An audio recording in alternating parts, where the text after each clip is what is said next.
établissement qui est quand même très spécial.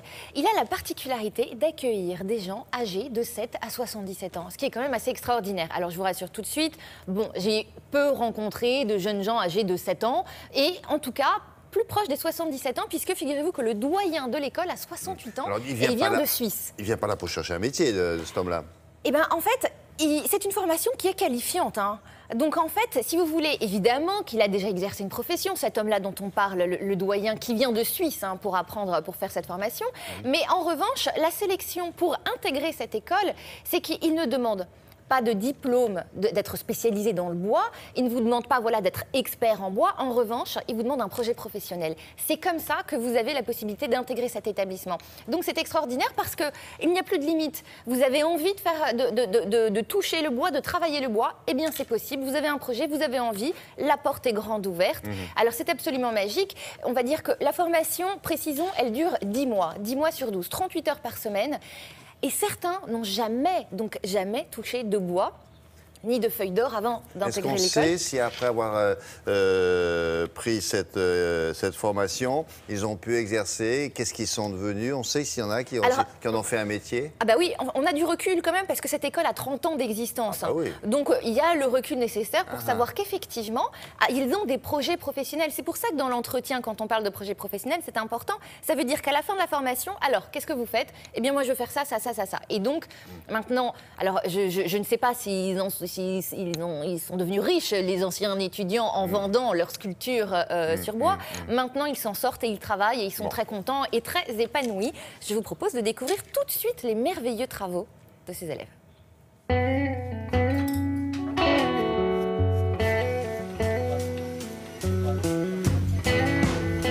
C'est une profession qui fait partie des métiers d'art, puisque c'est une profession très artistique et créative.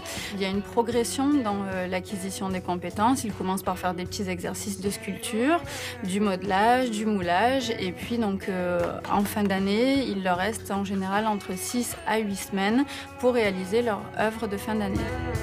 Je vous rappelle qu'il reste à peu près 6 jours de travail. Chacun a rêvé de sa pièce, chacun dans son univers, des bas-reliefs, des rondes bosses, des miroirs. Pour certains, il y aura encore de la dorure à venir, donc il ne faut rien lâcher.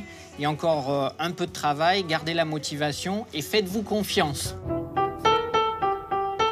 Nos élèves viennent de toutes les régions de France, voire même des pays européens limitrophes, puisque cette année, nous avons 2 élèves suisses, une allemande et même un jeune homme qui vient de Tahiti. Voilà, donc nous avons aujourd'hui une renommée européenne, voire internationale. Nos élèves sont âgés de 18 à 60 ans.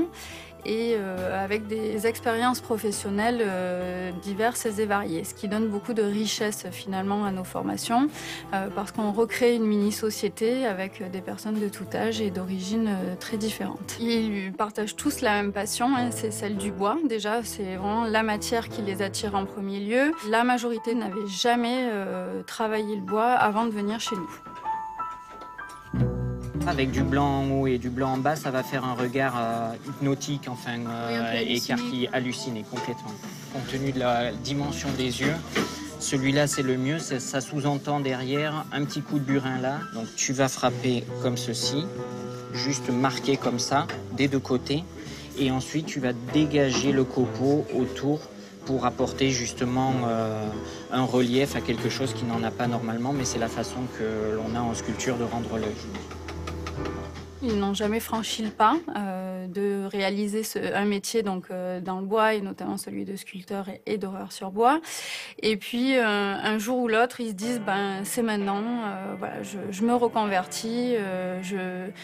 C'est une parenthèse de venir 10 mois dans notre école, et puis l'idée, c'est de rebondir derrière vers une nouvelle vie. Je ne sais pas si c'est l'humidité de l'air, la température, mais ça colle mal.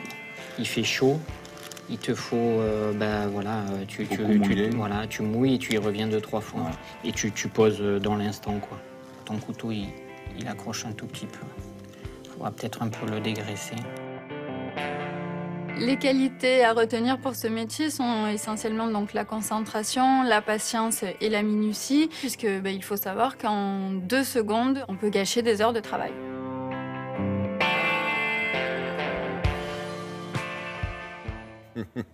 Et il y en a qui exercent une autre profession, ils viennent là juste pour apprendre, hein, que c'est un passe-temps pour eux. Alors, bon, c'est quand même 10 mois, hein, 10 mois sur 12, oui, vrai, 38 heures par semaine, donc il faut avoir beaucoup de temps pour ce passe-temps, D'accord. si ce n'est qu'un passe-temps. Maintenant, effectivement, vous avez des gens qui viennent d'horizons totalement différents. Il y avait une infirmière, vous aviez des architectes. Ils sont prêts à basculer, à changer de vie pour... Ah oui. C'est magique, c'est la passion du bois, la passion de ce matériau qui est extrêmement noble et l'envie de tout recommencer parce que tout est toujours possible.